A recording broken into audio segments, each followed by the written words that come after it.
Well, I've been looking at these little mini excavators now for several months, and I finally just said the heck with it and went and bought one. So I'm just going to go through some of the stuff that I've seen and found, and maybe answer some questions if you're looking at them. We'll just start in the front. So the grease fittings are all like a needle greaser type fitting. They aren't all that way, but a lot of them are. Here, I think I got one right here. You know, it's a little grease fitting. You got to have a needle greaser to grease them. But if you want to swap some of them out like I did, it's an 8mm thread. So you can get on Amazon or whatever parts store you want to and order some. None of the pins had grease in them. I don't know why, if it's a shipping thing or what. I can't believe that because it had engine oil in it. Mine did come with remote lines. I haven't got any remote attachments for it yet. Let's see. The hydraulic stuff. All these hydraulic fittings are an O-ring style fitting, and I found, I'm not going to say several, but there was probably 6 of them under here that were leaking. If you got one leaking, before you go tighten the heck out of it and destroy it, pull it apart and check the O-ring, because the O-ring, replacing the O-ring did fix my leaks.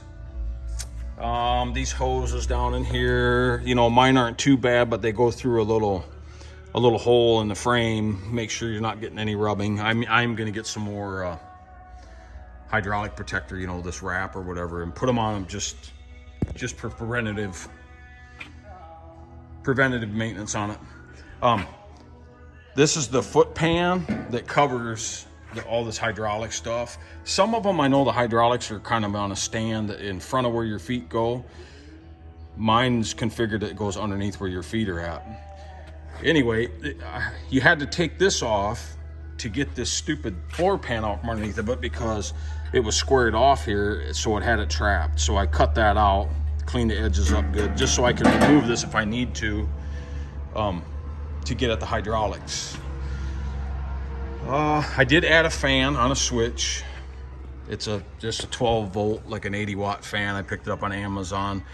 I have it set up to blow out, so I reversed the polarity on it, and there's a little nut you can take off, flip the fan blades over, and then it will blow better if you flip them, and that way it blows out.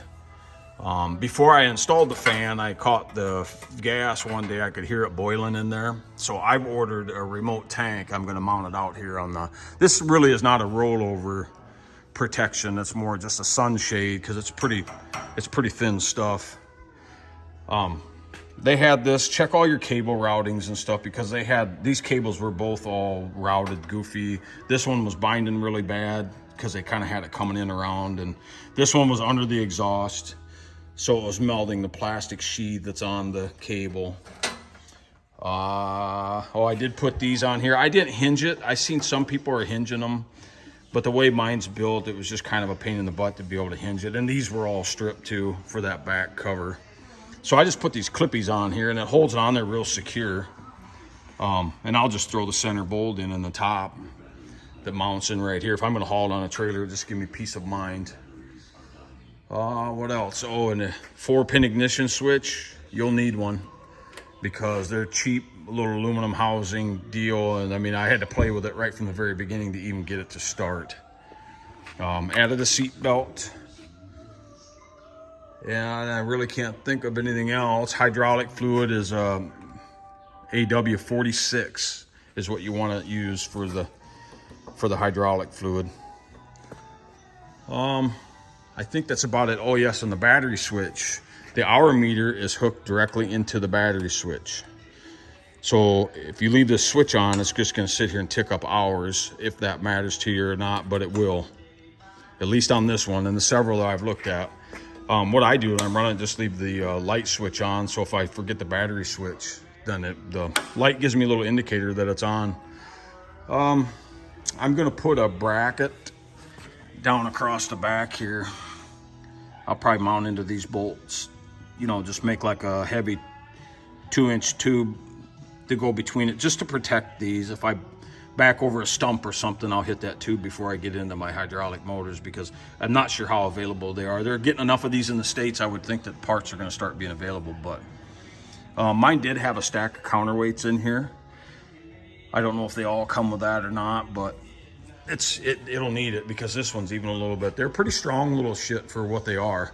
I was impressed with how it digs. I had a little backhoe attachment for the back of my 1025, sorry, deer, and this thing will out dig that easy for power and stuff. But that is about all that I know of. Bolts, I don't know if I mentioned it, but the bolts that weren't loose were cross-threaded, so check all your bolts and stuff. Hopefully this will help some of you if you're in the market for one of these little guys. But I think I paid $5,500 for this one, and I'm happy with it. It'll dig, but you got to be a little bit mechanically inclined, because it's going to throw some stuff at you. Good luck if you're searching for one. If you already have one, be safe.